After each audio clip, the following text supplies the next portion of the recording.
Everyone knows that the 2000s and 2010s was regarded as the golden age of online piracy. But thanks to streaming services such as Netflix and Spotify, this practice met an all-time low. However, what if I told you that companies like Spotify, that paint themselves as the saviors of the music industry, were founded with piracy at its core? And that at the end of the day, it was only a capitalistic business model and not real passion for music that founded Spotify. I'll show you what's really behind the streaming giant.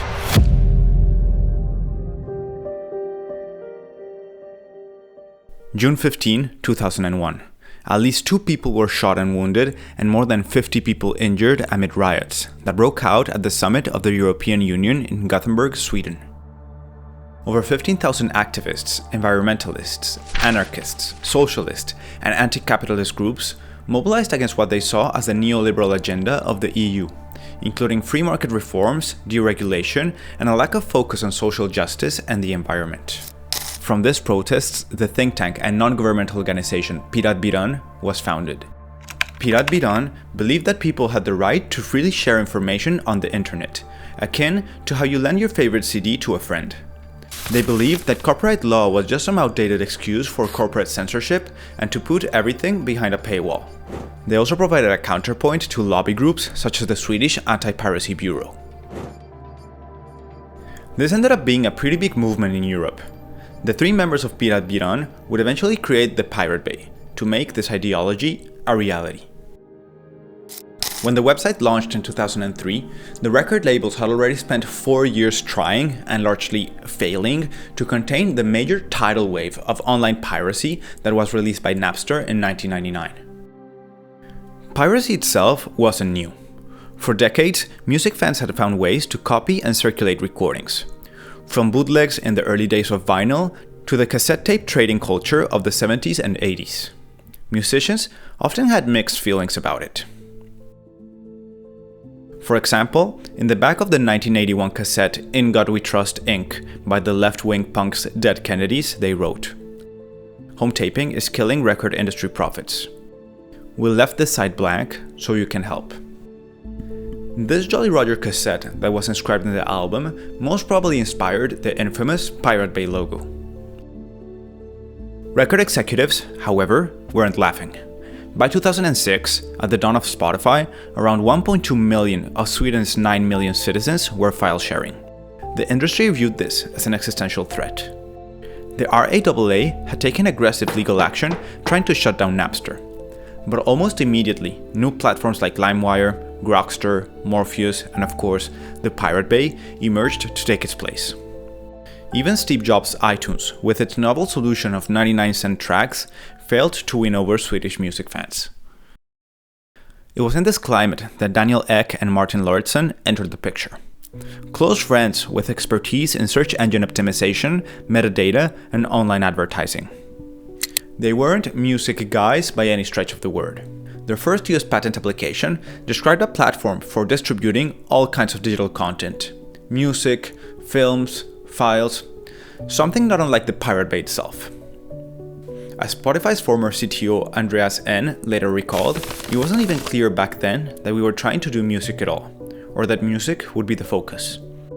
In other words, the company's mission wasn't born out of a noble desire to save music. From the start, it was more about solving a digital distribution problem than preserving the art form. However, coming back to the world of piracy, there was another name floating around in the mid-2000s. And that was uTorrent. uTorrent launched in September 2005 by Swedish developer Ludwig Strigius. It quickly became a favorite BitTorrent client due to its minimalist design and efficiency. In other words, the Pirate Bay plus uTorrent equals all the digital content in the world in the palm of your hands. However, something many people don't know is that Spotify, still in pre-launch in 2006, acquired uTorrent. The acquisition wasn't intended to launch a torrent client under Spotify's banner.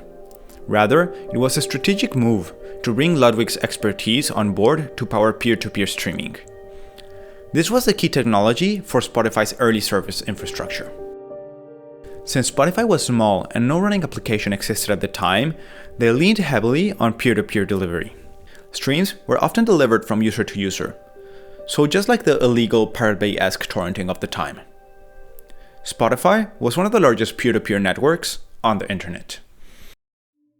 Eventually, as infrastructure got better, Spotify changed its peer-to-peer streaming system towards a centralized streaming server to ensure consistency, scalability, and of course, licensing compliance.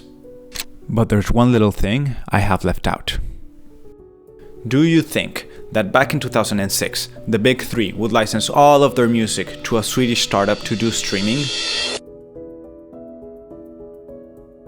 By the big three, I mean Universal, Sony, and Warner, the largest music labels in the world who have almost 70% of the world's music market share. And of course, they wouldn't do that. So another key fact that many people seem to leave out from the history of Spotify is that the streaming giant that promised to be the solution to music piracy actually started streaming pirated music. Spotify's early beta builds included many pirated MP3s, most of them sourced directly from the Pirate Bay. But how do we know that? Well, Rasmus Fleischer, one of the founding members of Piratbyrån, actually noticed that the music from one of his bands appeared on Spotify's beta service. The funny thing is, they had only ever distributed music to the Pirate Bay.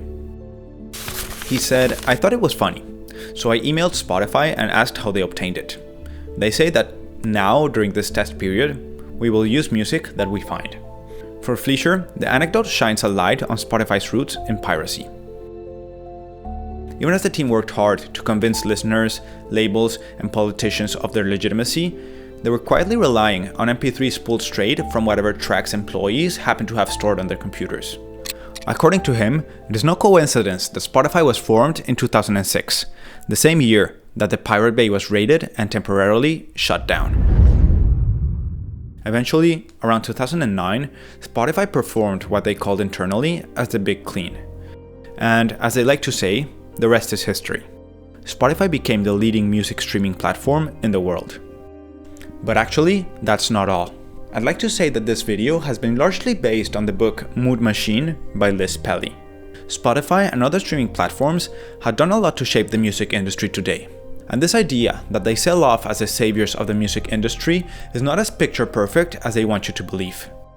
If you'd like me to keep diving into this book to show you how these technologies have shaped music and the music industry as a whole, just like and subscribe, and I'll see you on the next video.